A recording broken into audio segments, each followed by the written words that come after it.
Good evening and welcome to Freedom is a Constant Struggle, hosted by Kilu and Yasha, and engineered by Nejada Handakich.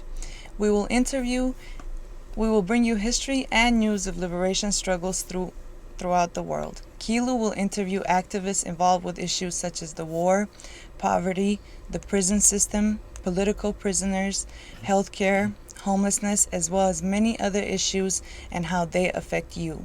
This is a live show and we would love to hear any questions or comments you have, so please feel free to call in at 415-621-4473. Tonight we are pleased to have Michael Wong as our guest. He is a Vietnam War Army resistor. He is also featured in the Army War movie Sir, Yes Sir, and the book Veterans of War, Veterans of Peace.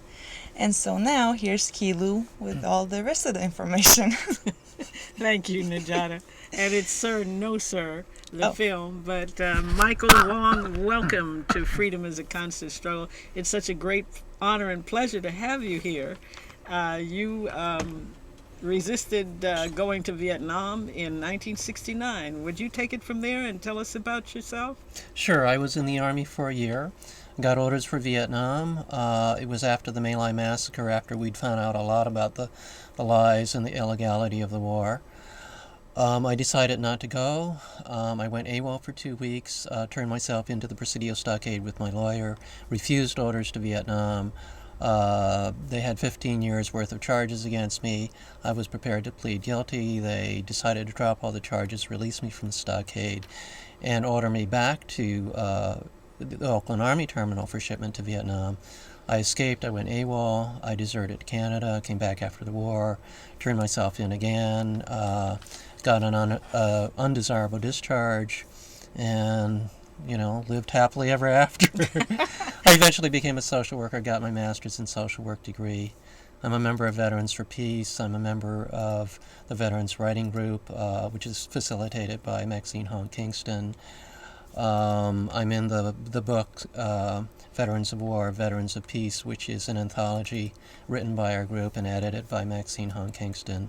And I'm in the movie Sir, No Sir, which is about the GI resistance movement to the Vietnam War. I thought it was a great film. It's available. People can go to sirnosir.com and they can get the DVD. All right. Yeah, it already made the theater rounds. Oh, yeah, I caught it. I can't remember how, but I did see the film. I think it was on one of the HBO or one of the, maybe Link, one of the better channels. Talk about the GI resistance for a minute. I would like to, perhaps you can compare the resistance that existed during the Vietnam War and the resistance that's happening now. Yeah, during the Vietnam War, there was, it started out with just a few resistors who sort of were the most informed about what was really going on in Vietnam. And in the space of about 5 years, it grew to like thousands of veterans, a national organization called Vietnam Veterans Against the War. You had, 500,000 people resisting the draft. You had thousands of people going AWOL and deserting. There were estimates that go upwards of 50,000 just in Canada alone, not counting hiding out in this country, not counting hiding out in Europe or Southeast Asia.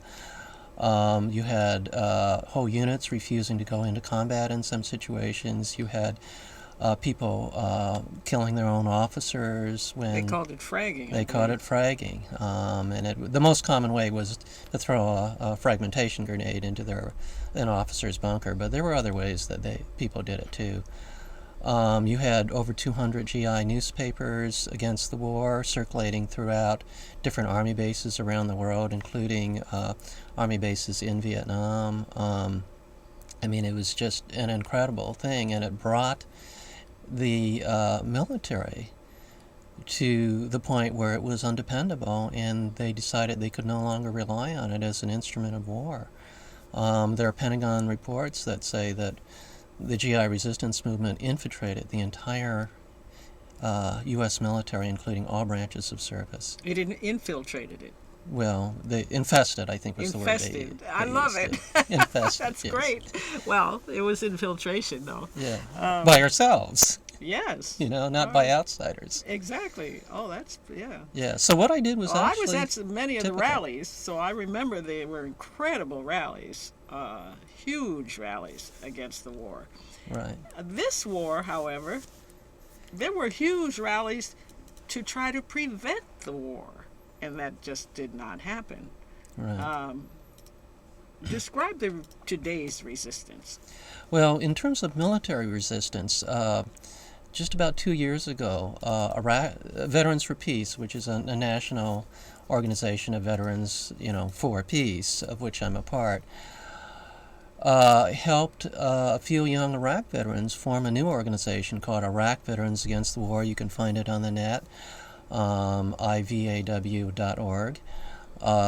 They started with about 7 or 8 members, and that was 2 years ago. Now they have upwards of 600 members. They have 32 chapters across the nation and a chapter in Canada. And they have,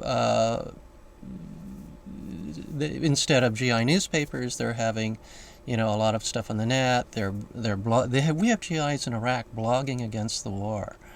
We have It's a new era. yeah, and instead of GI newspapers, people are sending Sir No Sir to each other, including Iraq. And there's a new movie called The Ground Truth that's about the Iraq veterans and features the organization Iraq Veterans Against the War. Some of their leaders are featured in that movie, including Camille Mejia, who was a sergeant in Iraq, was the first Iraq combat vet to refuse orders to go back to Iraq. Right. You've got we estimate maybe 200 people that we know of in Canada who are deserters from the U.S. Army. Many of them are combat veterans.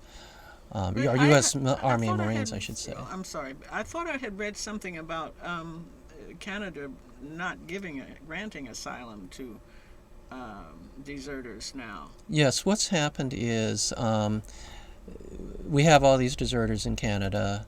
They were trying to appeal to get refugee status.